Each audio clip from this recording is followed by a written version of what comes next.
Trouble in paradise for former Democratic Congresswoman turned MAGA suck-up Tulsi Gabbard, as a growing number of reports, including this one from The Hill, are claiming that her meetings on Capitol Hill with the very senators who will decide, does she get confirmed or doesn't she, have not gone well.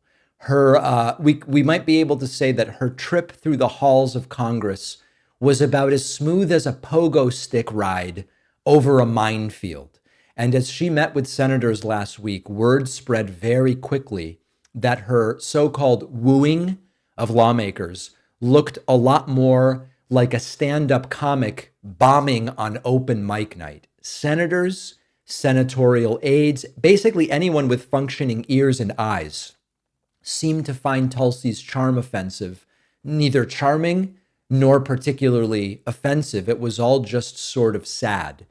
One source familiar with the meetings said, quote, she was proving to be a little shallow, like a House member talking at a hearing, and not someone who needs to provide the president's daily intelligence briefing. That is not a surprise. Tulsi Gabbard has no business being director of national intelligence, none whatsoever. And I think we would all agree that were it not for her about face, going from supposed left-leaning congresswoman, even though she was always kind of a reactionary libertarian more than a real left-winger, even when she was nominally a Democrat, the only reason she's been nominated is because she did a very public 180, denounced everything about the Democratic Party that she once stood behind, and said that MAGA is the way and Trump is the guy she trusts over Biden and over Kamala Harris to be president of the United States. It's not because she has any qualification or knowledge with regard to national intelligence. They'll often vaguely say, oh, she was, she served the military. Does that make you qualified to be director of national intelligence? And what seems to be sort of floating to the surface during these meetings with Republican and other senators is that she doesn't really know anything. Two Senate Republicans echoed the concerns on the condition of anonymity. One said, quote, I've heard that she's not very well prepared. And another said that these were BS sessions, her meetings with senators on Capitol Hill. So the rumors are swirling. Tulsi may quietly be ushered out before the fiasco goes further. This one, it seems as though this one would have fewer fireworks than the Matt Gaetz very public implosion.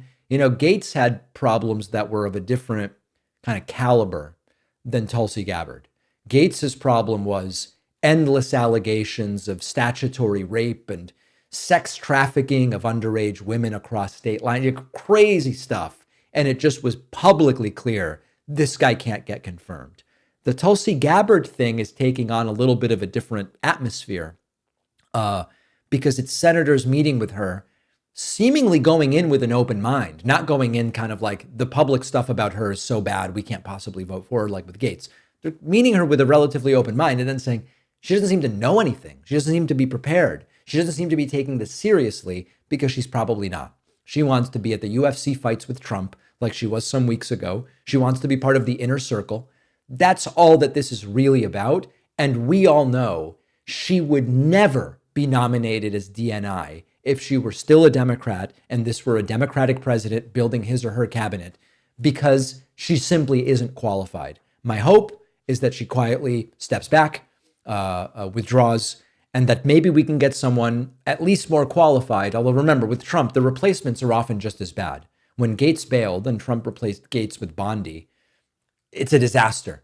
And the primary thing is loyalty. Bondi will be just as loyal to Trump as Gaetz would have been. So let's hope that the Tulsi nomination evaporates. It seems that Republican senators are kind of getting wise to the whole thing.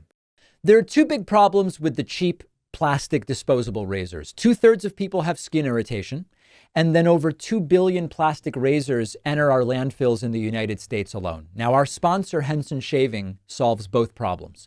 With the plastic disposable razors, you have unstable blades wobbling around as you shave, which causes the irritation. It's like if you were cutting something with scissors or a knife and the blade is wiggling. That's what's happening to your face with the cheap razors.